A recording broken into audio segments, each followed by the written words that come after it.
아무 소용이 없게 되는 것이지요. 부르신 그 자리, 있어야 할 그 자리가 어딘지를 알고 그곳에서 하나님을 섬기는 것입니다. 그래서 가장 본질적이고 가장 중요한 은사는 여러분들이 공동체를 위하여 섬길 수 있는 가장 좋은 길은 있어야 할 자리에 있는 것입니다. 함께 기도하고 함께 전도하고 함께 말씀을 배우고 함께 찬양하고 함께 예배하고 함께 선교하고 함께 이웃을 돕고 그런 것 외에 교회의 본질적인 사역이 무엇이 있겠습니까? 아무리 큰 은사를 가지고 있고 신비적인 체험을 했다라고 할지라도 하나님이 부르신 그 자리에 있지 않으면 그 은사는 아무 소용이 없는 것입니다. 은사라고 하는 것은 개인적인 차원이 아니라 공동체적인 차원 속에서 하나님께서 공동체를 세워 올리기 위하여 주신 것이지요. 그런데 이 13장은 은사와 관련이 있는 것입니다. 그 모든 은사를 사용할 때에 사랑이 기초가 되지 않으면, 사랑이 근거가 되지 않으면 그 모든 것이 아무 소용이 없다라고 하는 것입니다. 그래서 13장도 개인적인 차원이 아니라 공동체적인 차원에서 해석하고 이해할 수 있어야 하는 것입니다. 지난주에 살펴본 13장 1절부터 3절까지 놀라운 은사에 관해서 그렇게 이야기했습니다. 그런데 사도 바울의 증언 중 중요한 증언은 그렇게 놀라운 은사가 있어도 사랑이 없으면 내가 아무것도 아니다 라고 그렇게 증언하고 있습니다. 그리고 3절에서는 아무 유익이 없다라고 그렇게 증언하고 있는 것이지요. 사람들은 무엇을 체험하고 경험하기를 원합니다. 그리고 신비적인 능력을 소유하기를 원하지요.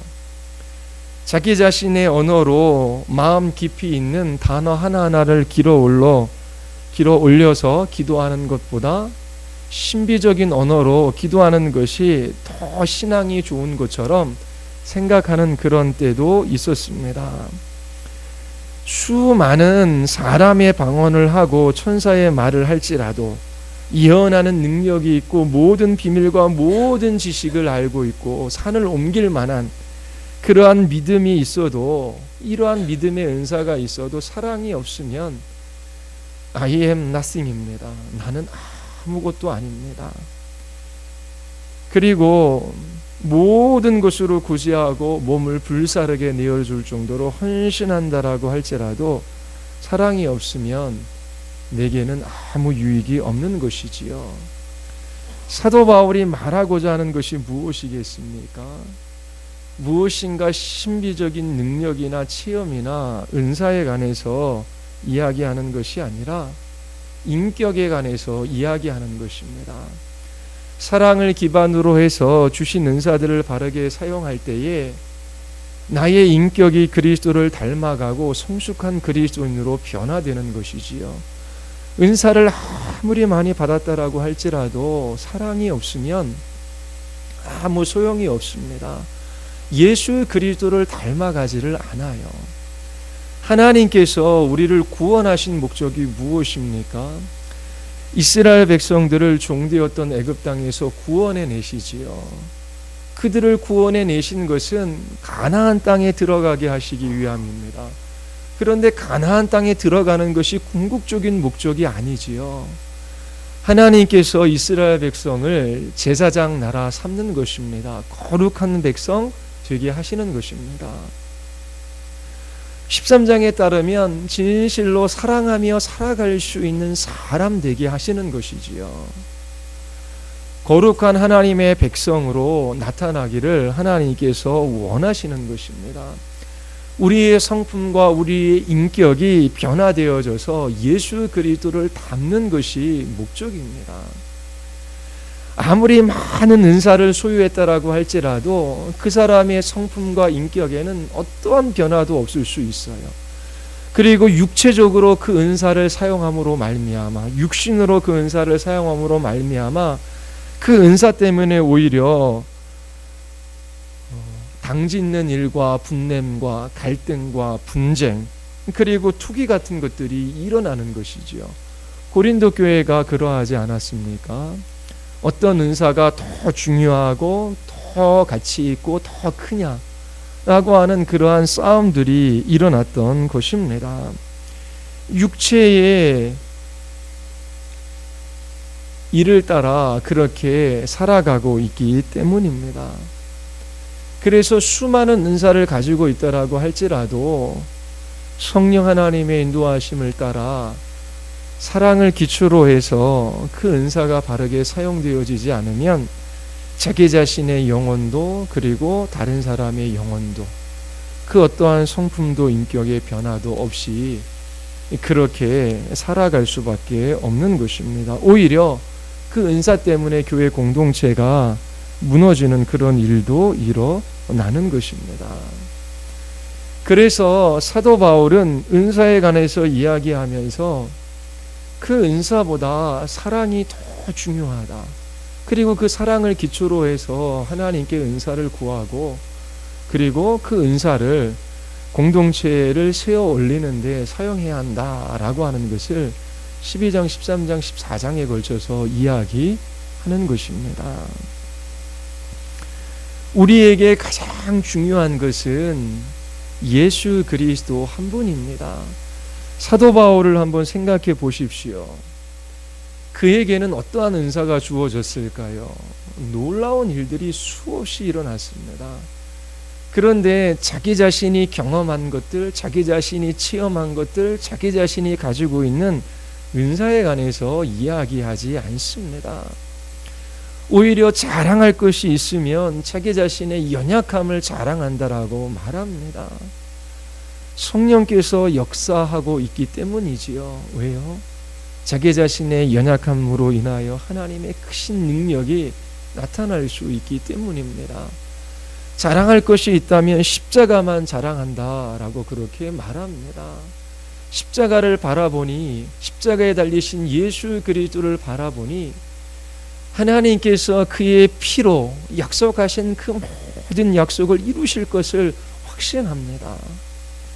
십자가를 통해서 나의 인생을 바라보니 하나님께서 내 인생의 주인 되어 주시고 내 인생의 가장 좋은 곳으로 공급하여 주셔서 나를 구원하신 그 목적, 거룩하고 흠이 없는 하나님의 자녀로 빚어가실 것이 너무나 분명하지요.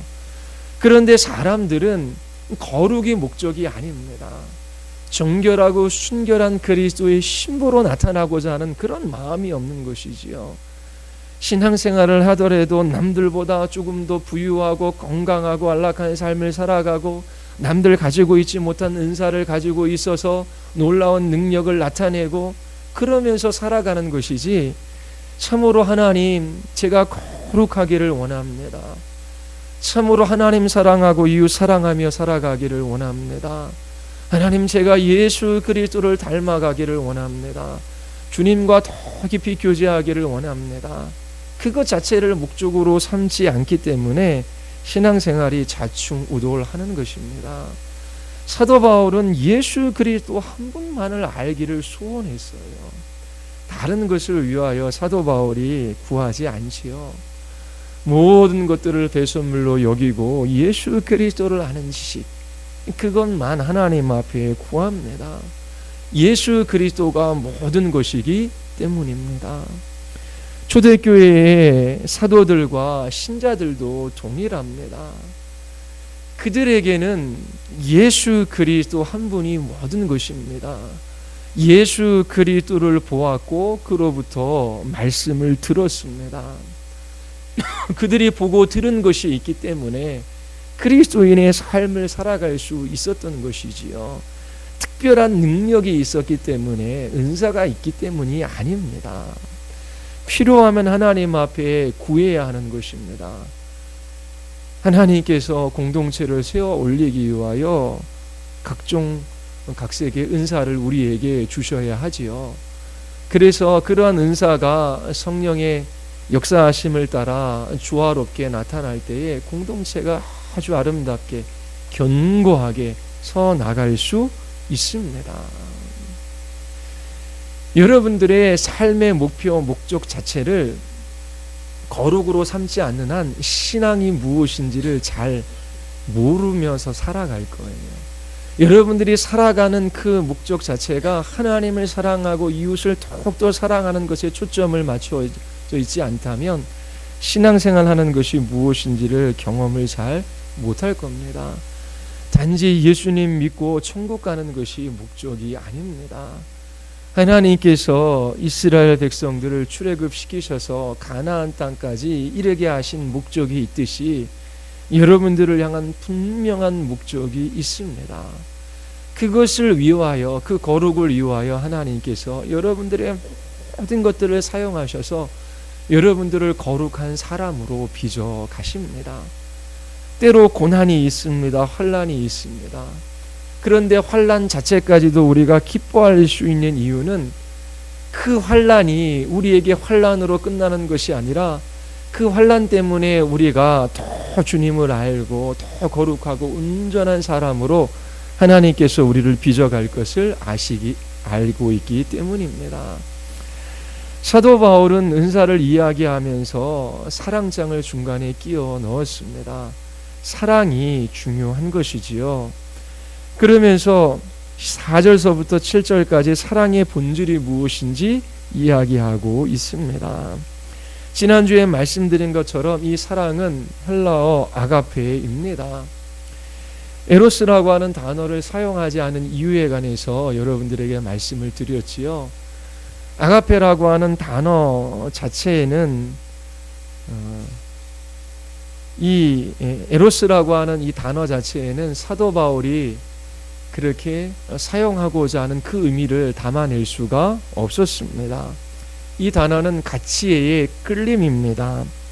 어떤 가치를 가진 대상을 자기 것으로 만들고자 하는 행위가 바로 에로스이지요. 아름다운 여인을 사랑하는 것, 지식을 사랑하는 것, 권력과 명예를 사랑하는 것 등 자기중심적인 사랑의 행위가 에로스입니다.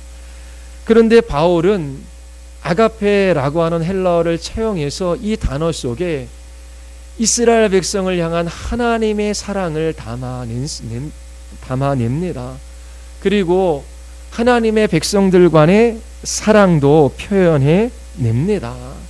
그래서 신약 시대에는 이 아가페라고 하는 이 단어가 죄인들을 위해 그의 아들 예수 그리스도를 내어주신 하나님의 행위를 나타내는 그러한 단어로 고착이 된 것입니다.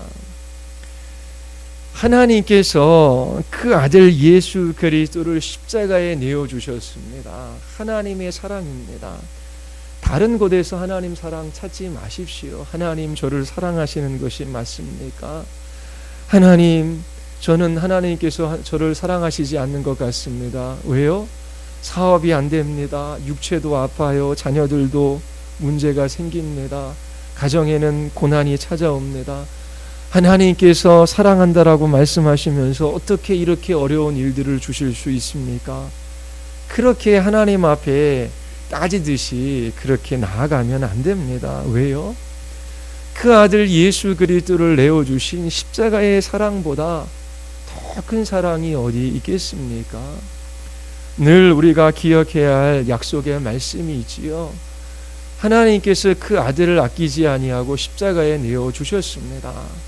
그렇다면 그 모든 것들을 하나님께서 우리에게 은사로 선물로 주실 것은 우리가 너무나 분명히 알 수 있는 사실입니다. 하나님께서 이렇게 큰 사랑을 보여주셨는데 요만한 사랑 하나님께서 안 나타내어 보여주시겠습니까? 하나님께서 사랑하시기에 고난도 주시고 환난도 주시는 것입니다.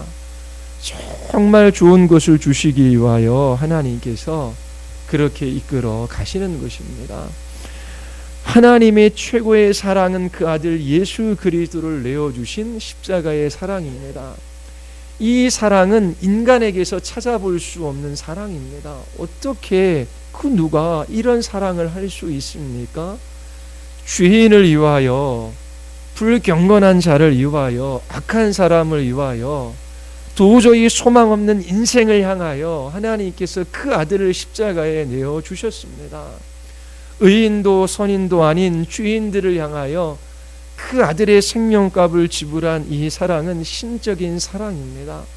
그것도 평범한 인간이 아니라 하나님의 아들, 하나님 자신인 예수 그리스도께서 십자가에 못 박히신 것이지요. 이 사랑은 인간의 사랑이 아니라 신적인 사랑입니다. 그래서 이 사랑은 성령의 열매로만 갖게 되는 것입니다.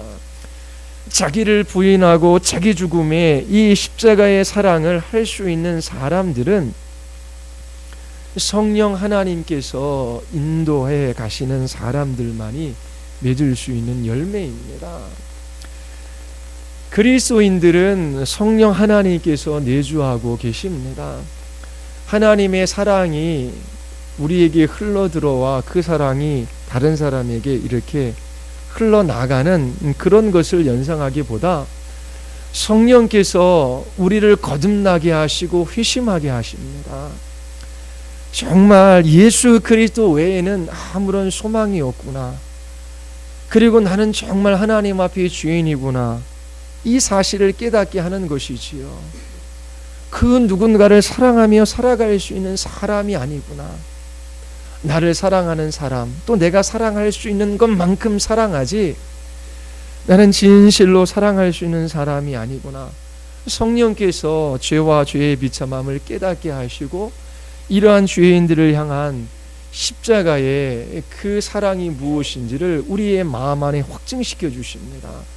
그래서 사랑할 수 없는 사람을 사랑할 수 있는 사람으로 그렇게 바꾸어 주시는 것입니다. 그 영혼의 본성의 변화가 일어나는 것이지요. 그런데 변화된 사람도 여전히 육체를 따라 옛 자아를 따라 살아갈 때에 고린도 교회에서 일어나는 것처럼 많은 은사가 있었지만 갈등하고 분열하고 서로 다툴 수가 있는 것입니다. 오직 성령 하나님의 인도하심을 따라 살아갈 때에 자기는 죽고 예수 그리스도만을 바라볼 때에 우리는 사랑하며 살아갈 수 있는 것입니다. 그 사랑이 무엇인지 사도 바울이 우리에게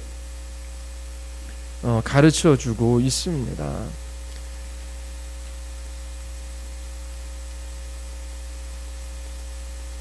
자, 사랑을 15개로 우리에게 가르쳐 주고 있는데요. 소극적 정의, 사랑은 못무하는 것이 아니다 라고 하는 부정문으로 사랑을 정의 내리고 있습니다.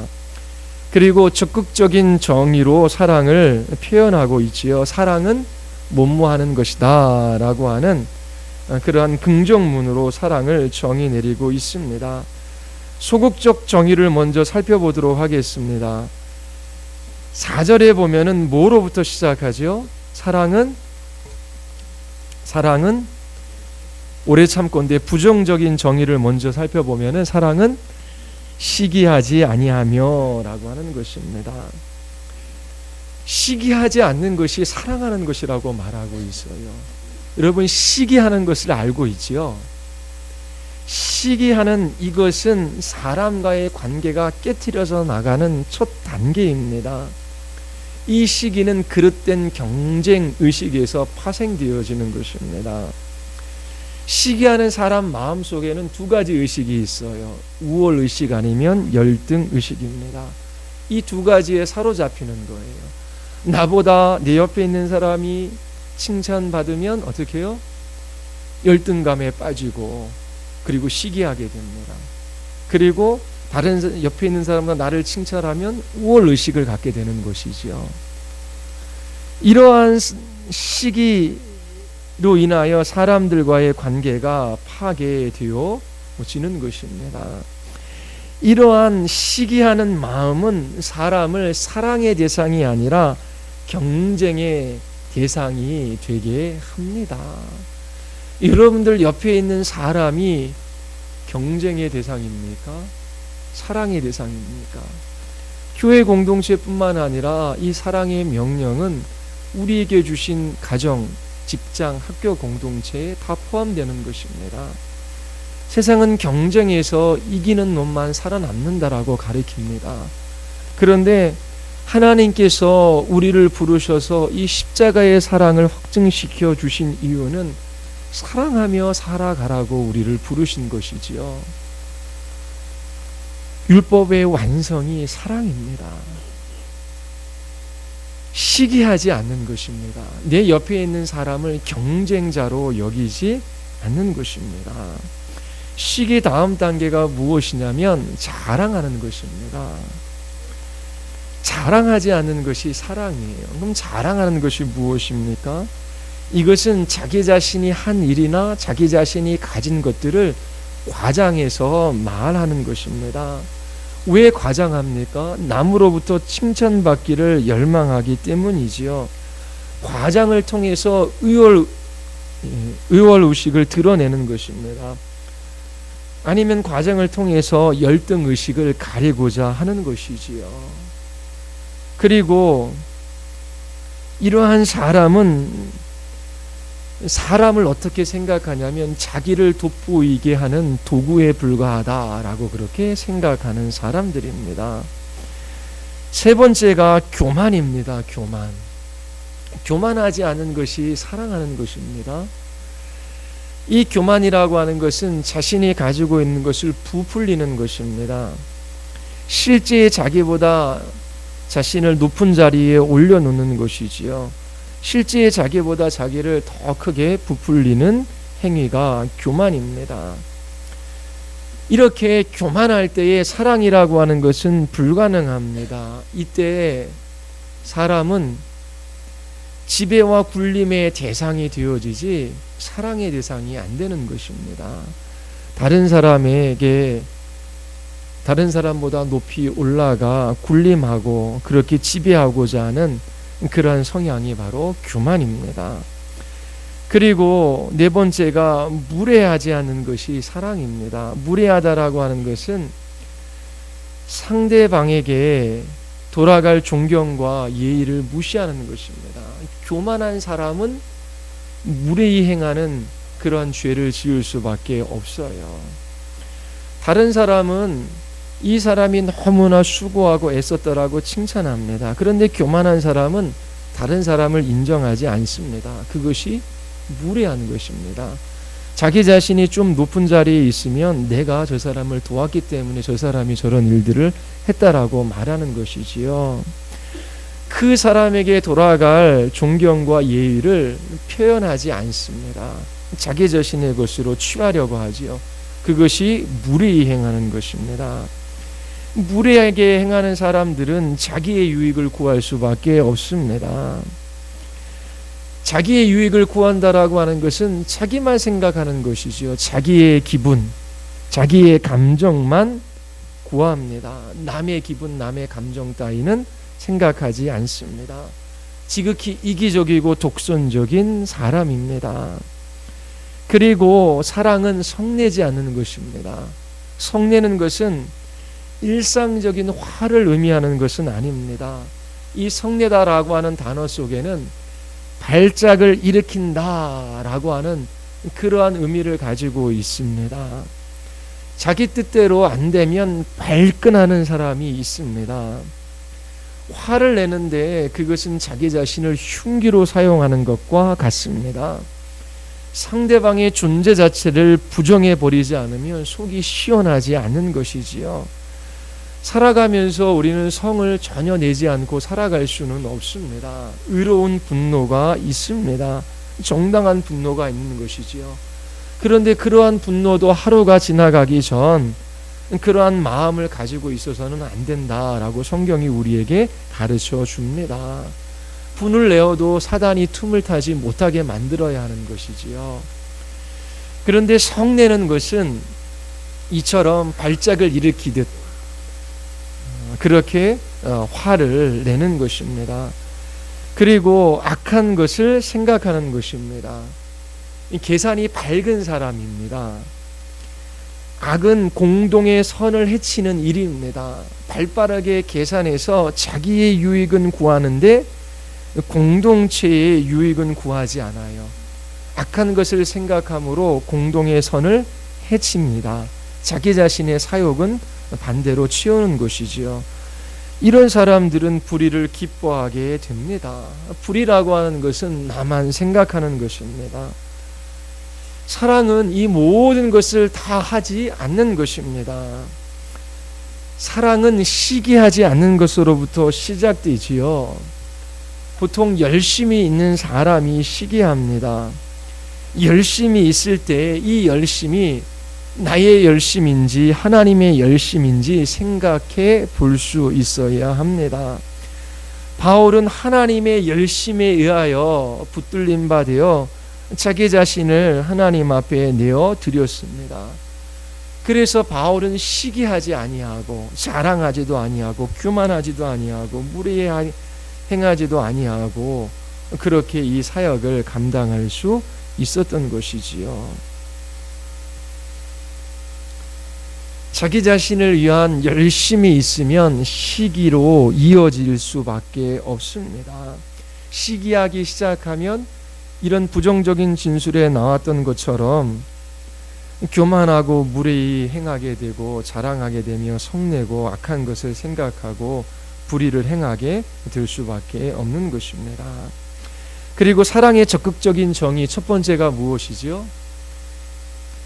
오래 참는 것입니다. 참는데 한 번 참는 것이 아니라 오래 참는 것입니다.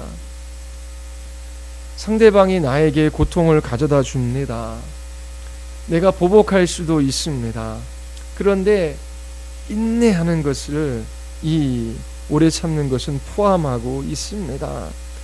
사랑은 참는 것으로부터 시작됩니다. 못 참으면 사랑할 수가 없는 거예요. 부부관계 속에서 가끔 다투지 않습니까? 안 다투는 것처럼 그렇게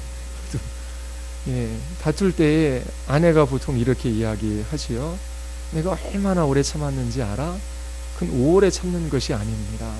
오래 참는 사람은 오래 참는다라고 말하지 않습니다. 참는 것으로부터 사랑이 시작되는 것입니다.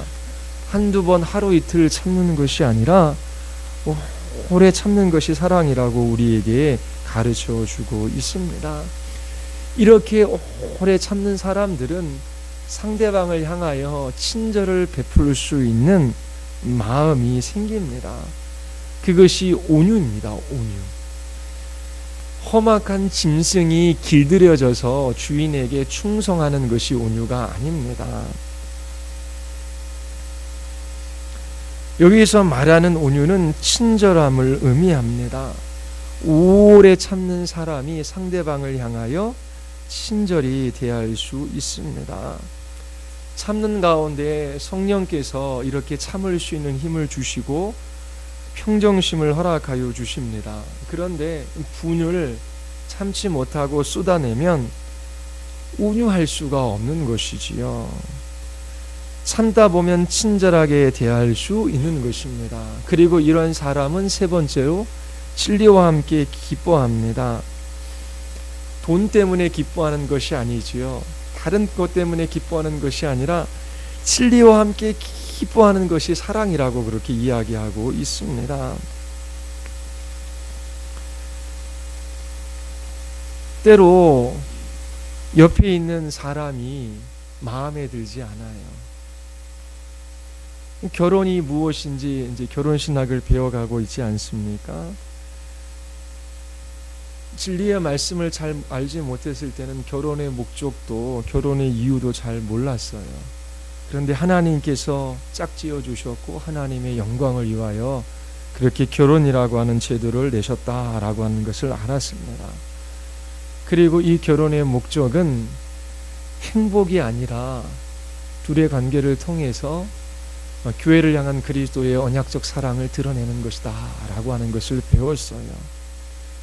그래서 제가 그 비유를 한 가지 들지 않았습니까? 실제적인 일. 남편이 아내를 폭력 행사하고, 왜냐하면 아내가 더 많이 배우고 돈도 더 많이 벌어오고 하니까 자기 자신을 무시한다라고 생각하는 것이죠.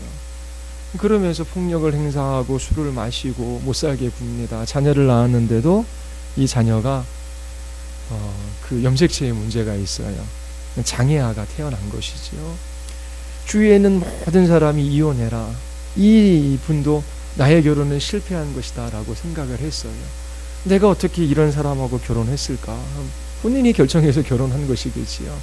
나중에 결혼에 관해서 배워갔습니다. 그때 하는 말이, 목사님, 저는 결혼이 실패한 줄 알았는데 제 결혼은 실패하는 것이 아닙니다 라고 하며 그 진리와 함께 기뻐합니다.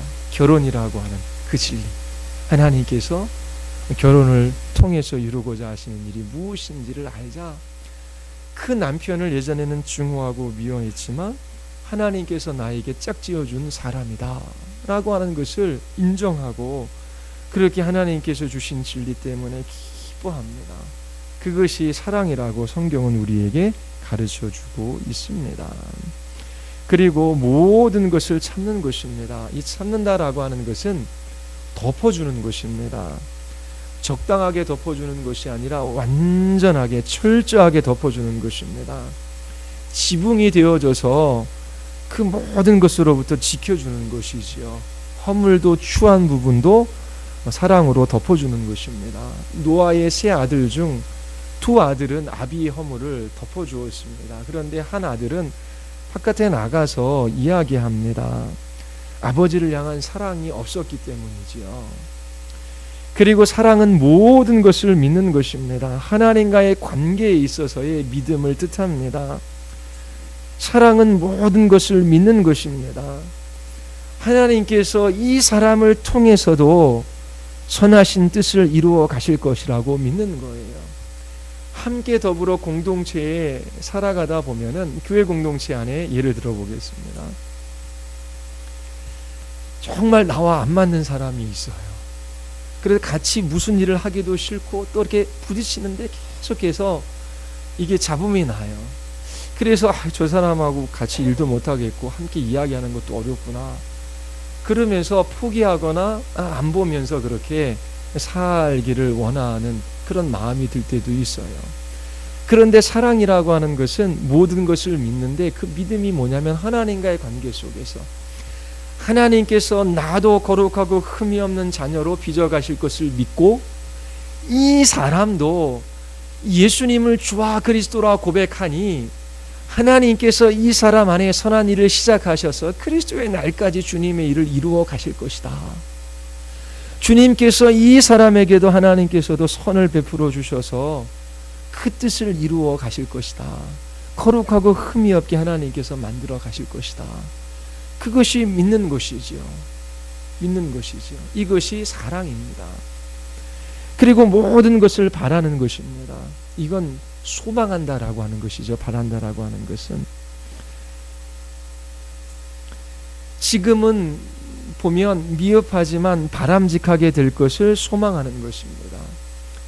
부부지간에도 그렇고 부자지간에도 그렇습니다.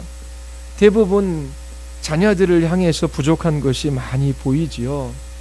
그런데 그 자녀에게 소망을 발견하지 못합니다. 소망이 없어요. 그러면 눈빛과 말투가 달라집니다. 부모의 눈빛과 말투가요. 너 그렇게 해서 어떻게 먹고 살래? 너 그렇게 해서 어떻게 인생 살아갈래? 그러면서 자식을 걱정해서 이야기해 준다라고 하지만 자식을 사랑해서 권면한다라고 하지만 그 눈빛과 그 말투가 사랑이 아니에요. 그러니까 못 받아들이는 것이지요. 그런데 사랑은 모든 것을 바라는 것입니다. 하나님께서 너희 하나님 되어주셔서 네 인생도 붙들어 주시고 하나님께서 이끌어 가실 거야.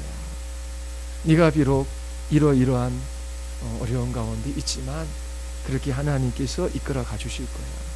그렇게 하나님께 소망을 두고 또 하나님 바라보면서 자식을 향하여 지금 원하는 수준에 미치지 못한다고 해서 아무런 앞길이 보이지 않는다라고 해서 지금 무엇을 해야만 소망이 있다라고 말하는 것이 아니라 사랑이라는 것은 모든 것을 바라는 것입니다.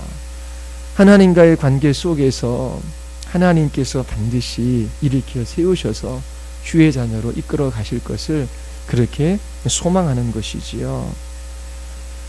사랑한다라고 하는 것은 한순간, 지금만 사랑하는 것이 아니라 영원히 사랑하는 것입니다.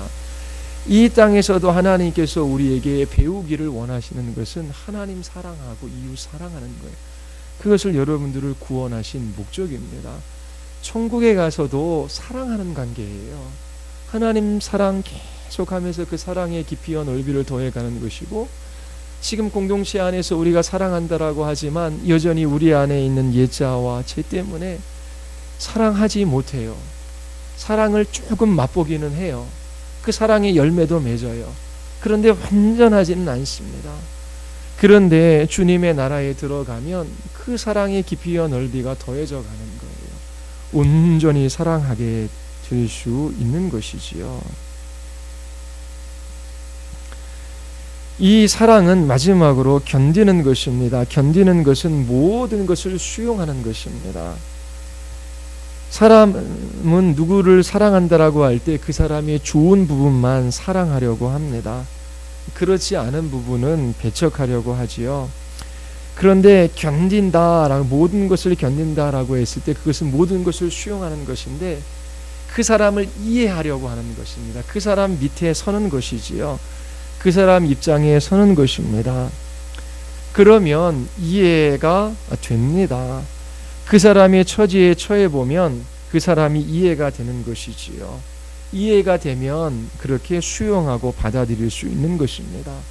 견디는 것은 그냥 푹 참는 것이 아니라 그 사람을 이해하고 수용하는 것입니다.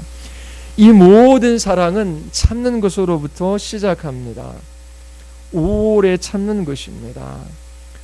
오래 참는 사람은 하나님의 주권을 받아들이는 사람입니다. 왜 하나님 이 사람하고 결혼하게 하셨나요? 하나님 왜 이런 가족을 나에게 주셨나요?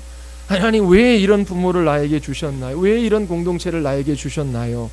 그것이 아니라 하나님께서 이러한 사람들을 내 옆에 두셨습니다. 하나님께서 옆에 두셨기 때문에 저는 오래 참습니다. 하나님의 명령이기 때문에 기다립니다. 그리고 하나님께서 뜻하신 것이 있기 때문에 하나님 저는 오래 참습니다. 그렇게 고백할 수 있게 되는 것입니다. 사랑을 적극적으로 또 소극적으로 15개의 단어로 규정이지요. 다 기억하지 못하면 2개만이라도 기억하십시오. 사랑은 시기하지 않는 것입니다. 또한 사랑은 오래 참는 것입니다. 이러한 사랑은 우리에게 속한 것이 아니에요. 우리가 가지고 있는 것이 아니에요.